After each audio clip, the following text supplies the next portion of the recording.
The first betrayal wasn't the loud one. It wasn't a slammed door or a discovered text message lit up like a crime scene. It was a quiet, almost imperceptible shift, like the moment a room goes from warm to cool, and you can't quite pinpoint when it happened. You just find yourself reaching for a sweater. For me, that sweater was a feeling, a slight chill in the space between my ribs, right where I used to feel the warm golden glow of being understood. My name is Elara, and this is the story of how I learned to build a different kind of fire. It began, as these things often do, with a person who felt like homecoming, Leo.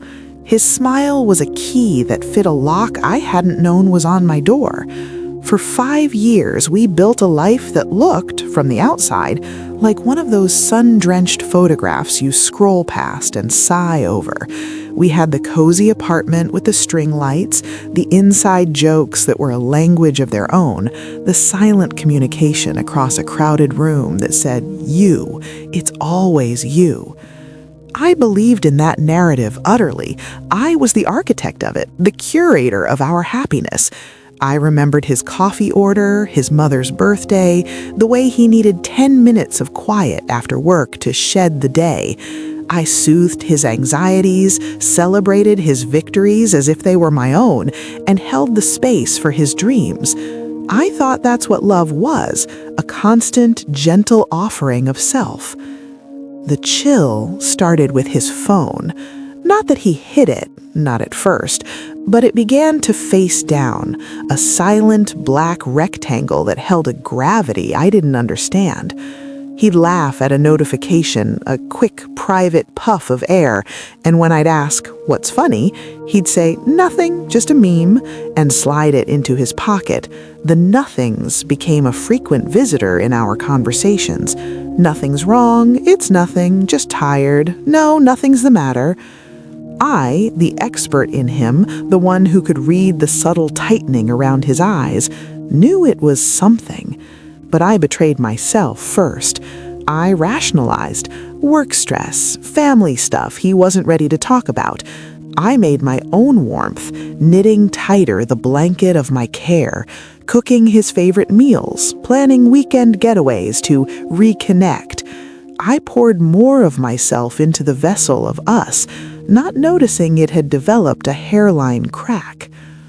Then came the weekend of the great forgetting. It was my birthday, not a milestone, just an ordinary, lovely 29th. He'd been distant all week, preoccupied. The morning of, he kissed my forehead, mumbled "Happy birthday, love," and went for a long drive to clear his head. He promised he'd be back by lunch for the picnic I had hinted at wanting. I spent the morning making a feast. Artisan bread, a tomato salad with basil from our little pot on the fire escape, cold roasted chicken, a miniature lemon tart. I packed the wicker basket with our nice plates, a crisp linen cloth, a bottle of chilled rosé. I wore the sundress he said made my eyes look like sea glass. Noon came and went. 1 o'clock, 2. The chicken lost its sheen. The ice in the cooler melted, diluting the rosé into a pale pink disappointment. My texts went from cheerful, running late, to concerned, is everything okay, to silent. I sat on our sofa, the picnic basket a monument to my foolish hope by the door, the sundress feeling silly and thin against the growing cold. He returned at dusk. The smell of another place was on him, not gasoline or outside air, but the faint floral scent of a perfume that wasn't mine, and underneath it the sharp tang of a stranger's soap. His eyes were bright, but not for me. They held a residual excitement, a secret light. "God, Elara, I'm so sorry." He ran a hand through his hair. "The car, I had a flat out by the lake, no service. It took forever to change it. I ruined your day." He was a good liar. His face was a masterpiece of plausible regret, but his hands, usually so still, were fiddling with his keys, and his story was too neat, too complete. A flat tire, no service, the classic uncheckable alibi. The chill in my chest crystallized into a shard of ice. "The lake is 20 minutes away," I said, my voice strangely calm. "You left at 9. I drove around after, frustrated, thinking." He stepped towards me, but his movement was a performance. "Please let me make it up to you. We'll go out right now, anywhere you want."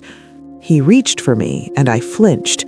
It was microscopic, but he saw it. The performance faltered. In that tiny crack, I saw a flash of something else, irritation. I was inconveniencing his guilt. "Who were you with?" The question left my lips, quiet and direct. The transformation was instant. The regretful mask dissolved, replaced by a defensive hardness I'd only ever seen him use on telemarketers or rude customers. "What? No one. Jesus, Elara, after the day I've had? Is this the 3rd degree? I had a flat tire." That was the second betrayal. Not the act itself, which was still hidden in shadow, but the insulting lie. The assumption that my love for him had made me blind, stupid. He thought I would swallow the pathetic story because I was the woman who always smoothed things over, who prized peace above truth. I didn't yell, I didn't cry, I just looked at the man who was once my sanctuary and saw a stranger standing in his skin. "Okay," I whispered. The okay confused him. It confused me, too. It wasn't acceptance. It was a door closing inside me. The investigation was over. The next month was a slow, excruciating unraveling. I stopped asking questions. I stopped offering pieces of myself. I became a quiet ghost in our own home, observing. He mistook my silence for forgiveness, for things going back to normal. His relief was palpable. He became almost jovial, extra helpful, buying me flowers that wilted on the kitchen table, unwatered. I was gathering evidence, not of his infidelity. I already knew its shape, even without a name or a face. I was gathering evidence of my own existence outside of him. I remembered books I loved that he found boring. I dug out an old sketchbook from a box in the closet. I took long walks alone, noticing the way the light hit the maple trees on our street, a sight I used to rush past to get home to him. The final loud betrayal came on a Tuesday. It was so mundane it was almost cruel. He was in the shower, singing. His phone, abandoned on the bed, buzzed. Once, twice, 5 times in rapid succession. A green light blinked, persistent as a heartbeat. I stood over it. The old Elara, the one who believed in privacy and trust, would have walked away. But that Elara was frozen under the ice in my chest. I picked it up. His password was still my birthday, the ultimate insult, or perhaps the last lazy vestige of a love he'd already abandoned. The messages were not from a saved contact, just a number, but the previews were a gut-punch narrative. "Miss you already. Today was perfect. Can't wait for Friday." Does she really have no idea? I wish I could wake up next to you instead. And then the last one sent just seconds ago? "Thinking of you in the shower, Winky." The world didn't go silent. It became unbearably loud. The hiss of the shower from the bathroom, the hum of the refrigerator, the frantic drum of my own heart in my ears. It was all a deafening roar. I placed the phone back exactly as it was, the blinking light a tiny, malicious eye. I walked to the living room, sat on the sofa where I'd waited for him on my birthday, and waited again. He emerged, tousled and smiling, a towel around his waist. The smile died when he saw my face. "Elara? Who is she?" My voice was flat, empty of everything, even anger. He followed my gaze to the bedroom, to his phone, his face drained of color. "You went through my phone?" It was the wrong first sentence, the definitive, irrevocably wrong sentence. In that moment, any hope, any shattered, ridiculous hope I didn't even know I was clinging to, vanished. The confrontation was a blur of his words. It didn't mean anything. It just happened. You've been so distant. It was a mistake. They were cliches, lines from a bad movie, and they made the reality even more humiliating. This wasn't a grand, tragic love affair. It was a tawdry, lazy cliche, and I was the dutiful, oblivious wife in the first act. I asked one more question. How long? A hesitation. 6 months. 6 months. My birthday picnic, the chill, the 1,000 nothings, they all snapped into a sharp, horrifying focus. The betrayal wasn't a moment. It was a landscape he'd been building for half a year while I lived blissfully in the dollhouse he'd constructed for me to inhabit. I said, "You need to leave. Now." He tried to argue, to explain, to touch me, but I was made of stone and ice. I pointed to the door. When he finally left, his packed suitcase sounding hollow wheels on the hardwood, the silence that followed was the most immense sound I had ever heard. The aftermath was not a montage of strength. It was waking up at 3 a.m. gasping as if the ice in my chest had melted and flooded my lungs. It was staring at a carton of yogurt in the grocery store, his favorite brand, and weeping uncontrollably in the dairy aisle. It was the phantom limb pain of a life amputated. I'd defined myself as Leo's partner for so long that without him, I didn't know who I was. I was a pronoun without a noun, his. And now, his was gone. Friends offered advice. Delete him from everything. Go out, get under someone new. You're better off. Their love was a blunt instrument meant to smash the pain, but I needed a scalpel. My healing began in the smallest way possible. I killed the orchid on the kitchen windowsill. It was a gift from him 2 years ago, and I'd nurtured it with a devotion it didn't deserve. It had never rebloomed. One morning, I looked at its stubborn, green, flowerless spikes and felt a surge of rage. I threw the whole pot, soil and all, into the trash. The act was violent and final, and it felt good. The next day, I bought a jade plant, a succulent, hardy, independent, storing its own water. It asked for nothing but a little light. That was my model. I started storing my own water. I went to therapy not to dissect him or us, but to find me. I discovered, to my shock, that the woman under the rubble had interests. She liked documentary films about the deep ocean. She enjoyed the meticulous, silent process of watercolor painting. She was terrible at yoga, but loved the feeling in her muscles afterwards. I did not find myself in some triumphant epiphany. I built myself, brick by brick. Some bricks were sad, crying through a whole box of tissues during a stupid commercial. Some were angry, taking a hammer to the ugly side table he loved and I'd always hated, reducing it to kindling for my first solo fireplace. Some were quiet triumphs, finishing a whole book in a weekend, eating dinner straight from the pan while standing at the counter, dancing in my living room to music he despised. I renovated my apartment. I painted over our accent wall with a color called Tranquil Dawn.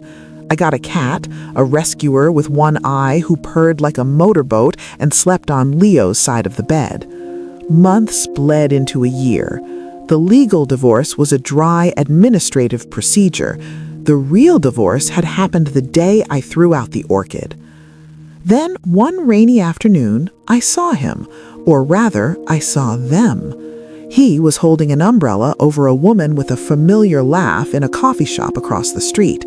He was leaning in, doing the old, "I'm listening so intently" tilt of his head. She was glowing under his attention. A year ago, the sight would have shattered me. Now I felt a profound, aching pity Not for me, but for her. She was stepping onto the beautifully crafted stage of his attention, unaware of the trap door beneath her. She hadn't changed his script, he'd just found a new actress. I didn't feel anger, I didn't feel longing, I felt a surge of protectiveness for the woman I used to be. And then something else. Gratitude. Gratitude for the betrayal. Because the betrayal was the wrecking ball that shattered the beautiful, suffocating dollhouse. It forced me out into the open air, where I was cold and scared and exposed, but I was free. I could build a real house with a foundation I poured myself. The greatest betrayal had never been Leo's infidelity. The greatest betrayal was my own, the years I spent betraying myself, silencing my intuition, shrinking my world to fit the contours of his love. His actions were the match. My self-abandonment was the fuel. Now the chill in my chest is gone. In its place is a steady, self-generated warmth. It's not the dazzling, dependent heat of a bonfire that needs constant feeding. It's the deep, radiant warmth of a hearth, built stone by stone, tended by my own hands, capable of warming me through any winter. My story isn't about a villain and a victim, it's about an archaeologist and a builder. I had to gently excavate the woman buried under the relationship, brush off the dust of other people's expectations, and then, with infinite patience, build her a home where the locks are on the inside. If you're listening to this and you feel that first quiet chill, trust it. That tiny voice that says, "This doesn't feel right," is the most loyal part of you. Don't reach for a sweater. Build yourself a fireplace instead. The bricks might be made of tears and anger and lonely nights, but the warmth you'll create will be entirely, unshakably your own. And if this story resonated with you, if it mirrored a chill you felt or a warmth you're building, then like this video. Subscribe to The Healing Narrative. Share your own story in the comments below, because our stories, whispered or roared, are the blueprints that help others build their way back home to themselves.